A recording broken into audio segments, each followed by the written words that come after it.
Welcome to The Economist in Your Ear podcast. Have you ever wondered if the bold claims about our energy future, whether it's powering your home or driving your car, are truly as simple as they seem? Today, we're peeling back the layers on a recent Economist article. It painted this picture of a not quite total eclipse of solar under new U.S. energy policies. But well, as we started digging into it, a far more complex and frankly more challenging reality emerged. Our conversation today really gets into how the headlines often miss the most critical details and what that might mean for your energy future. So the article we're discussing, it focused heavily on what one major publication called Donald Trump's war on renewables, right?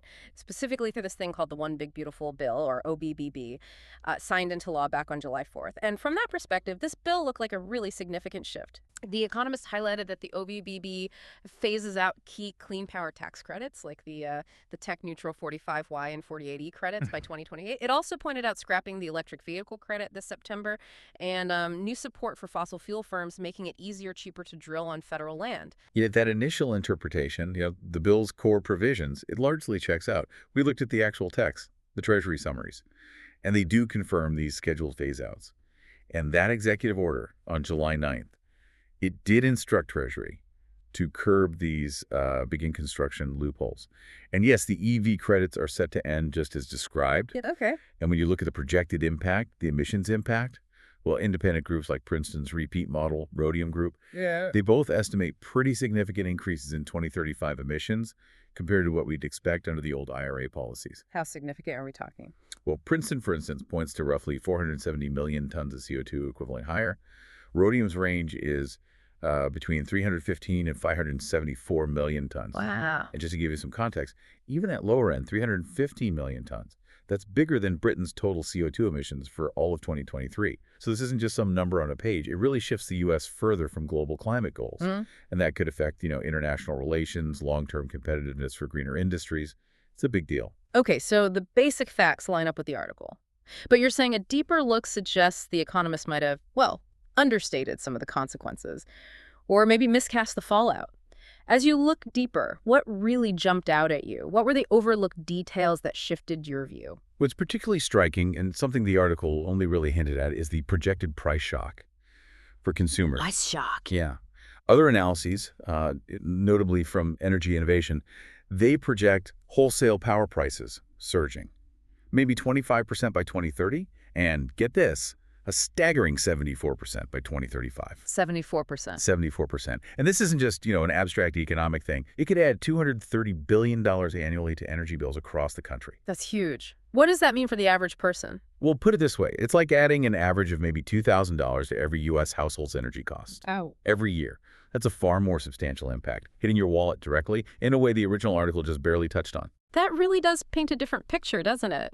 So, okay, if we're looking at surging prices like that, what does it mean for the grid itself? The stability, reliability. Are we already seeing signs of strain? Absolutely. Yeah. We're already seeing serious wobbles. Take PJM, for instance. The big grid operator in the East. That's the one of the largest in the U.S. They recently held their July capacity auction. Think of it like buying insurance for electricity, right? Utilities bid to make sure they have enough power for the future. Well, in this auction, prices jumped a staggering 22% to $329 per megawatt day. That's basically the cost to guarantee 1 unit of power for a day. Okay. And they still couldn't secure enough power to meet their reliability target. Even with the higher prices. Even with the higher prices, that signals a very real, very current supply hole. And traditional gas plants, they simply can't fill that gap quickly, especially when turbine order books, they're stretched out into 2029 already. So yeah, we're talking about a tangible challenge, just keeping the lights on. Wow. Okay, so beyond the immediate price and grid worries, the Economist piece mentioned a brief boom in renewables before credits expire. They even cited Bloomberg NEM expecting loads of solar, like 50 gigawatts in 2026 and 27. But when you look deeper at the financial side, is that optimism really, holding up in the capital markets? Entirely no. That prediction, that brief boom, it kind of masks what we're calling capital market triage. Triage, meaning? Meaning developers having to make really tough choices. Which projects get funding, which ones get shelved. Bloomberg NEF, the same group, they now actually expect new U.S. wind, solar, and storage additions to slump by 23% through 2030. compared to what they thought before. A slump, not a boom. Right. Developers, especially those with, let's say, weaker balance sheets, they're really struggling to reach that final investment decision. Even if they're trying to break ground in time to qualify for whatever incentives are left, there's a lot planned investment, potentially over $100 billion in manufacturing alone. That might just not happen now. Okay, let's shift gears a bit. What about the fossil fuel industry? The OBBB was supposed to help them, right? Expanding federal land access, making drilling easier. Is the windfall for them as certain as it sounds? That's a really important question because the actual uptake, how many companies actually take out new oil and gas leases, it depends heavily on global prices. Right. And with Brent crude, the big international benchmark, kind of stuck near $70 a barrel, largely because of China's economic slowdown and recent lease auctions in the Gulf. They were significantly undersubscribed. Meaning not much interest. Not nearly as much as you might expect. So just expanding the available acreage doesn't do much if the economics aren't there. If the net present value, the potential profit of drilling is zero or negative, well, companies aren't going to rush in. So the benefit for fossil fuels, it might not be as straightforward or immediate as policy suggests. And then there's this other wrinkle. The Foreign Entity of Concern rules, the FEOC rules. These are meant to limit supply chain reliance on certain countries. How they play into all this? This is a crucial detail and one the article barely touched on. But it creates a huge amount of uncertainty right now. How so? Well, Treasury is considering a 60% China content cap on PV modules, solar panels basically, and utility developers. They're extremely concerned. The U.S. simply can't source enough wafers, a key component, from anywhere else before 2028. So even if they rush to build? Exactly. Even if they rush, many projects that would have qualified for credits could still lose them retroactively if they can't meet this potential cap down the line. This creates massive financial uncertainty for developers today, affecting projects they're planning right now, not just ones years away. It's genuinely, as one law firm put it, a maze. And whether officials stick just to the law's text or go further, that's a major worry for the industry. Okay, let's dig into this a bit more and maybe challenge some underlying assumptions. One idea you hear is that, okay, maybe there's a dip, but wind and solar will just bounce back once they're cheap enough again, even without credits. Is that a given? Unfortunately, no, it's really not that simple. Cost is one thing, but even if wind and solar become incredibly cheap to generate electricity, There's a but. there's a big but. Yeah. Getting that power to where it's actually needed, that's the hurdle. Without serious federal transmission permitting reform making it easier to build long power lines, even the cheapest renewables can end up stranded. Stranded power. Exactly. We've already seen it happen. Over 80 gigawatts of wind and solar projects were dropped from the connection queues of grid operators like PJM and MISO in just the last year or so. Why? Because the required grid upgrades, the cost to connect them, became uneconomic for the developers. And the OBBB, it offers no fix for that fundamental transmission bottleneck. Yeah. So low cost alone isn't the magic bullet if you can't deliver the electricity. Okay, that makes sense. What about another assumption? That since nuclear and geothermal keep their credits under the OBBB, maybe decarbonization just shifts technologies, but overall progress continues. Is that a fair trade? Can they really pick up the slack from potentially less wind and solar? Well, the analysis, again, from groups like Repeat, suggests not really. Even if you assume really aggressive uptake of small modular reactors, SMRs, these new, smaller nuclear designs, 0.2035 grid emissions are still projected to be over 300 million tons higher than the baseline we expected with the IRA. Still higher, Yep. even with more nuclear. Yes. SMRs simply can't scale fast enough or be deployed widely enough to replace the estimated 340 gigawatts of renewable capacity that likely won't get built now.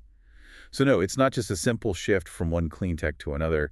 It looks more like a significant shortfall. It fundamentally changes the emissions path and our ability to hit climate targets. Right. And the flip side, the idea that maybe new support for fossil fuels in the OBBB could somehow offset the cuts to clean tech funding. What's the reality there on the ground? It's just not a simple swap. Yeah. Building new traditional power plants like coal or more likely combined cycle gas turbines takes a long time. We're talking 4 to 6 years lead time minimum. And they face uncertain revenues. These capacity markets where plants get paid just to be available, those payments aren't guaranteed long term. Banks funding these projects, they still want long-term contracts, power purchase agreements, often 15 years. And those are hard to come by. Very scarce in what we call merchant markets, where plants sell power directly to the grid without a long-term buyer lined up. So even with looser leasing rules or other incentives, very few new large fossil fuel projects are actually, penciling out financially for companies right now. The policy change doesn't just automatically mean a boom in new gas plants filling the gap. Okay, one last assumption to challenge. The idea that investors have clarity, some certainty, until 2028 because the phase-outs are scheduled in the law. Is that certainty actually there, or is the ground shifting under their feet already? Oh, quite the opposite, unfortunately. Hmm. There's a huge amount of uncertainty right now because the Treasury Department was given just 45 days to rewrite its begin construction tests. These are the rules that determine if a project started early enough to qualify for the older, better credits. And they haven't issued the new rules yet. Exactly. So developers currently don't know for sure if their shovel-ready projects, ones they've already spent significant time and money on, will actually qualify under whatever new rules Treasury comes up with. That sounds risky. It's very risky. This immediate uncertainty raises financing costs right now, not just in a few years. It adds significant risk, and it's definitely chilling investment across the sector already. The ground is absolutely shifting. Which brings us to some of the administration's more direct actions and even the rhetoric, which seem designed to tighten the screws even beyond the OBB itself. We've seen Mr. Trump's comments about wind, very bad, very expensive, and solar, very inefficient, very ugly. And he issued that executive order directing Treasury to provide guidance to end, in his words, taxpayer handouts to unreliable energy sources. Right. And that Treasury guidance, that's precisely what many in the industry fear could be the real kill shot. The kill shot. Yeah. They worry it could impose retroactive thresholds. Things like how much money you had to have spent on equipment by a certain date, or how much physical work had to be completed. If they do that, it could derail many projects planned for 2025-26 that are already well underway based on the previous rules. So pulling the rug out from under them, potentially. Potentially, yes. Yeah. And we're also seeing other actions, like the potential cancellation of that $5 billion federal loan guarantee for the Grain Belt Express. The big transmission line project. Exactly, a huge project, mainly designed to carry wind power from the Midwest to other regions. If that cancellation is finalized, it could seriously chill financing for all similar large-scale, long-distance transmission projects, especially those relying on HVDC technology. HVDC being high voltage direct current, crucial for moving power long distances efficiently. Precisely. Freezing funding there would be a significant blow to integrating renewables across large areas. And it sounds like beyond these big financial moves, the day-to-day administrative burden is also going up quite a bit. Yes, absolutely. There's a recent directive from the Interior Department. It now requires the Secretary of the Interior to personally sign off on nearly 70 different types of routine paperwork for wind and solar projects. 70 types. Personal sign-off. Yes, this isn't just, standard bureaucracy.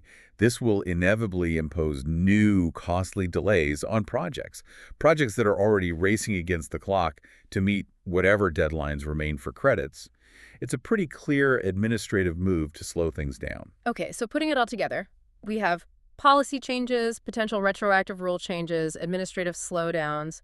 It all seems to point towards rising energy prices, higher household bills. Utilities are already asking for rate increases, aren't they? They are. In the first half of this year alone, utilities requested something like $29 billion in rate increases nationwide. That's a big jump. And even if the goal is for traditional power plants to fill any gap left by fewer renewables, can they actually do it? Can they replace potentially hundreds of gigawatts of new renewable capacity that might not get built now? It seems highly unlikely, certainly not quickly. Building existing nuclear designs takes far too long, often decades.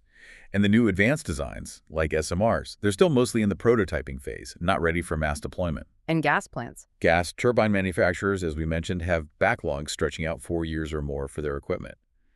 So you just can't bring that kind of replacement capacity online fast enough to compensate for a major slowdown in renewables. In fact, we're already seeing signs that major investors are getting nervous, particularly some of the big, climate-focused European funds. They're starting to signal they might shift resources away from the U.S., maybe towards Europe or the Middle East. That suggests a real lack of confidence in the stability of the U.S. market right now. Okay, this is painting a pretty challenging picture. But despite all this, are there any, silver linings, any alternative perspectives that suggest a different outcome, maybe a more positive one long-term for the energy transition in the U.S.? Interestingly, yes, there are some other angles to consider. Some analysts argue that if you look beyond just wind and solar, The OBBB is actually quite favorable for certain other clean technologies. Like what? Well, nuclear and advanced geothermal energy, for instance, Mm. they retain their benefits from the previous IRA law. And what's crucial about those technologies is they offer continuous, non-intermittent power. They don't depend on the sun shining or the wind blowing. Baseload power. Reliable power. Exactly, and more reliable dispatchable power. And some are even suggesting, perhaps a bit provocatively, Go on. that the OBBB, precisely because it offers this sustained support for this protected subset of low-carbon tech nuclear, geothermal might eventually be remembered as America's second most important climate law. Really? How so? Because it focuses on these stable, baseload clean sources. There's also a view, maybe a contrarian one, that after years of very politicized stop-start energy policies, the OBBB could, ironically, represent a kind of durable bipartisan endorsement for these specific technologies, nuclear and geothermal.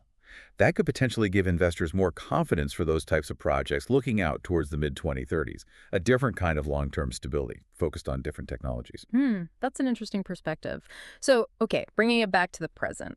What does all this complexity mean for you, the listener, right now?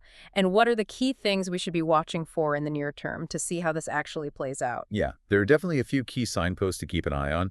First, that Treasury guidance on begin construction rules expected around mid-August. That's absolutely critical. If it imposes those tough retroactive thresholds we talked about, many 2025-26 projects could genuinely die on the vine almost immediately. Okay, so Treasury guidance is number one. What else?